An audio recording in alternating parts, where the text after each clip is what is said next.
মাছ কি রান্না হচ্ছে? এই যে রুই মাছ নিয়ে এসেছে তোর বাবা, তো রুই মাছটাকে ভেজে নিচ্ছি। আর রুই মাছেরই একটু ডিম আছে, তো এই ডিম দিয়ে যে কপির ডাঁটা, আলু, বেগুন দিয়ে একটা চটচটি করব। আর ফুলকপি আলু দিয়ে মাছের ঝোল করব। আর মূলো শাক একটু আছে, ওই মূলো শাকটাকে ভাজবো।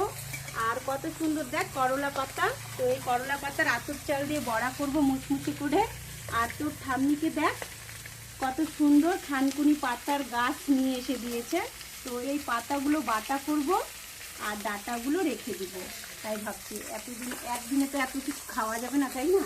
তার জন্য এগুলো রেখে দিব আর পাতাগুলোর ভাবছি বাটা করবো। তো মাছটাকে ভেজে নিচ্ছি, তারপরে এখন তরকারি বসিয়ে দেবো। তো আজকে এগুলোই রান্না করি আমাদের বন্ধুরা বাড়িতে। তো তোমরা কী কী রান্না করছো অবশ্যই কিন্তু জানাবে, ঠিক আছে? তো সবাই ভালো থেকো, সুস্থ থেকো। আর পুরো ভিডিওটা দেখার জন্য অসংখ্য ধন্যবাদ তোমাদেরকে। আমি সকলের পাশে আছি, আমার পাশেও তো